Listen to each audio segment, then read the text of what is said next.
Good morning, sir. Good morning, classmate. Our topic for today is all about what is the good life. So, what is the good life? This is one of the oldest philosophical questions. It has been posed in different ways. How should one live? What does it mean to live well? Everyone wants to live well, and no one wants to bad life. So, tanan kita gusto naton, and aton kabutkangan is maupay. So, philosophical is specialized in unpacking hidden complexities and concept of the good life or living well. Tanan kita gusto naton han maupay nga kabutangan. Tanan naman kita dir naton gusto han kakurian. So, di naman ko nato maiwasan. Kay tanan kita nagaan. Next is the moral life. Moral life, one basic way is which we use the word good, is to express moral approval. So when we say that someone is living well or that they have lived a good life, we may simply mean that they are a good person, someone who is honest, trustworthy, kind, selfless, generous, helpful, loyal, and so on. Many religions also conceive of the good life in moral terms as a life according to God's laws. Next is the life of pleasure. The ancient Greek philosopher Epicurus was one of the first to declare bluntly that what makes life worth living is that we can experience pleasure. Pleasure is enjoyable, it's fun, it's well pleasant. Pleasure is what makes life worth living. So, to Aristotle, we all want to be all happy. We value many things because they are means to other things. For instance, value money because it's enable us to buy things we want. The meaningful life. A lot of research shows that people who have children are not necessarily happier than people who don't have children. So, miingon there is a meaningful life na dili tanan tawo may anak is malipayon para sa tawo nga may anak. Indeed, during the child raising years, and especially when the children have turned into teenagers, parents typically have lower levels of happiness and higher level of stress. So, kaya di ba pag magkita dako na imong anak, murag ma-stress juga kay dako man imong responsibilidad like kailangan nimo bantayan. So, mong mga parents labi na ang mga babae is ma-stress gud sila kay lisod ba pagpada ko jud og bata. So mo nang murag ma less ang lang kalipay kay murag mas mukaan man lang ka stress. But even though having children may not make people happier, it does seem to give them the sense that their lives are more meaningful. So dito makaingon na malipayon ako sa katawo kay diya may sila anak damog anak kay it's just give them the sense that their lives are more meaningful. The finished life. The Greek had a saying, call no man happy until he's dead. There is wisdom in this. In fact, one might want to amend it to call no man happy until he's long dead. So the Greek had a saying kuno that call no man happy until he's dead. So meaning ayaw pagtawaga nga or ayaw pag na nga malipayon ang usa ka tawo kutob sa iyang pagkamatay. For sometimes, a person can appear to live a fine life and be able to check all the boxes: virtue, prosperity, friendship, respect, meaning, etc., yet eventually be revealed as something other than what we thought they were. So, a good example of this is Jimmy Savile, the British TV personality who was much admired in his lifetime, but who after he died was exposed as a serial sexual predator. Cases like this bring out the great advantage of an objectivist rather than the subjectivist notion of what it means to live well.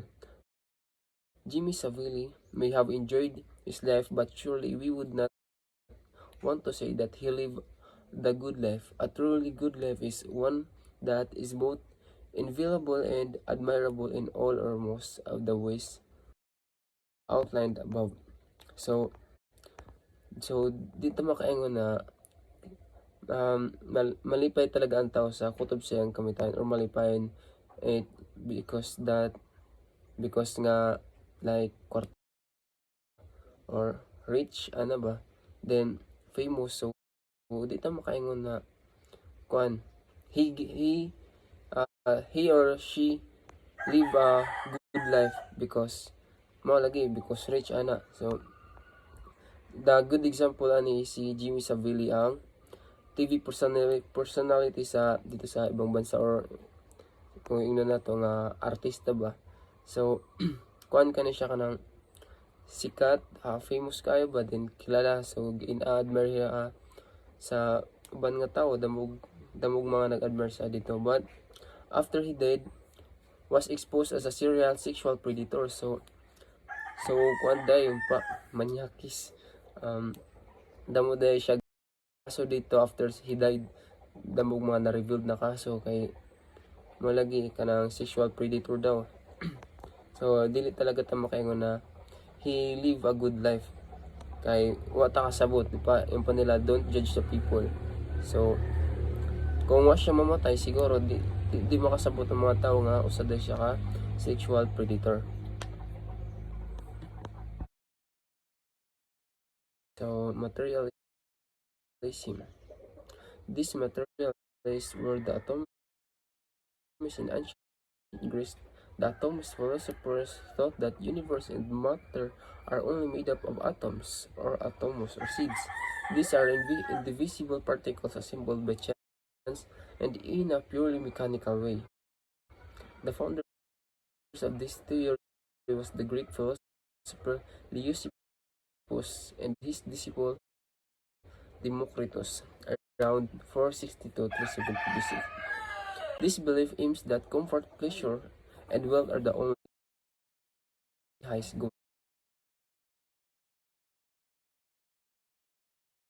So, diri naman sa materialism, mingon ng ancient Greek philosopher na si Leucippus og ang iyang disciple or kanang iyang alalay na si Democritus na ang universe daw kuno or tanan butang sa dinhi sa kalibutan is made of atoms or seeds. So mo pud ang iyang theory about sa kuan about sa existence sa ato ang universe or sa tanan butang is made up of atoms daw kuno.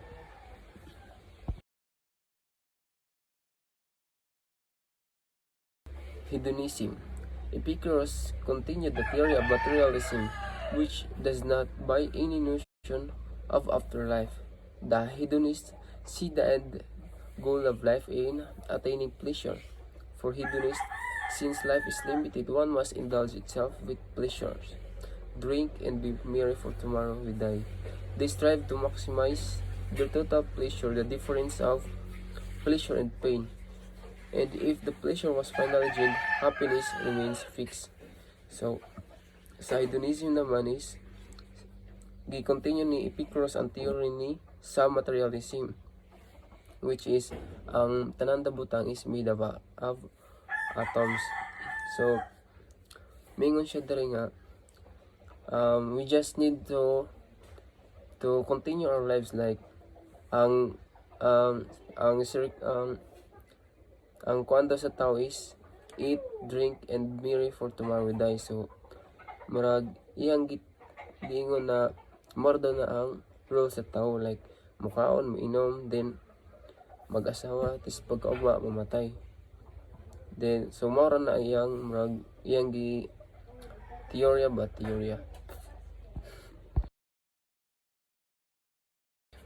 Stoicism is one of the school of thought in philosophy created for those who live their lives in the real world.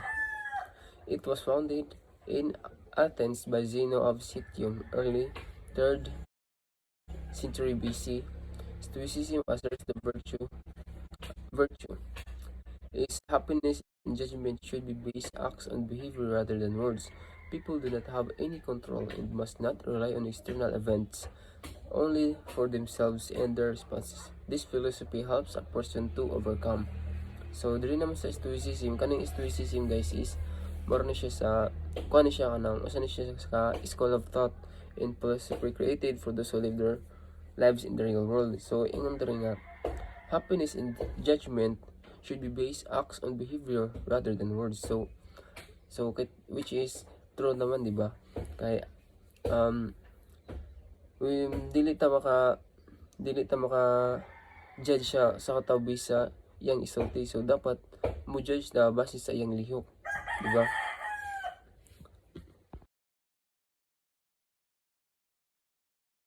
Next is Taisim.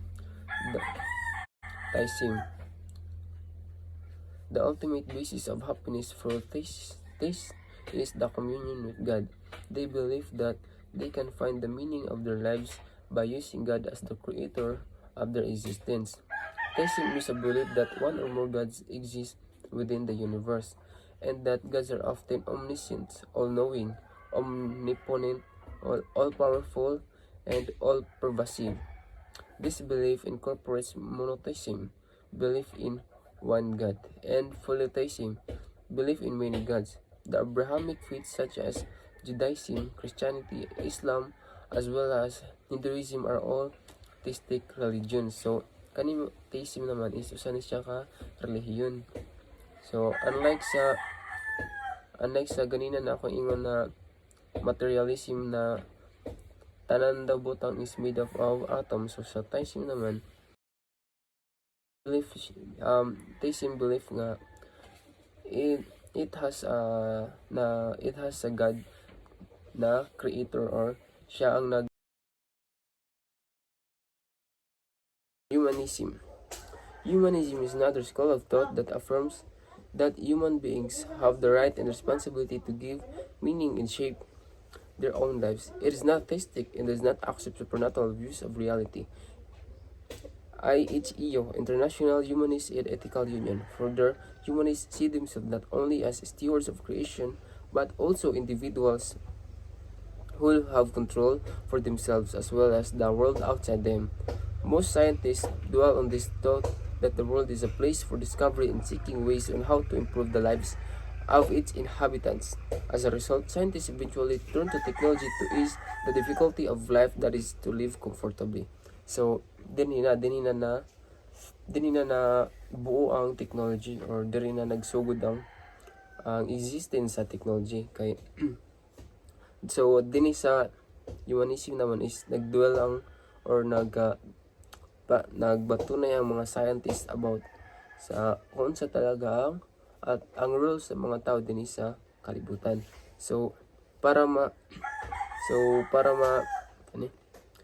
matubag to ang ilang pangutana is so murag dito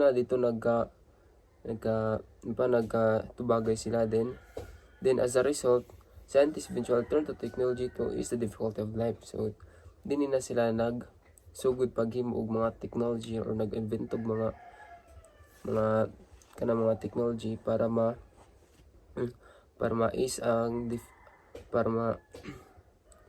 ease the difficulty of life or para mas mapadali. So, what is the role of technology in achieving good life? So, very, very kuan na question, very madali. So, ang role sa technology in achieving good life is para mapadali ang trabahoon sa mga tao.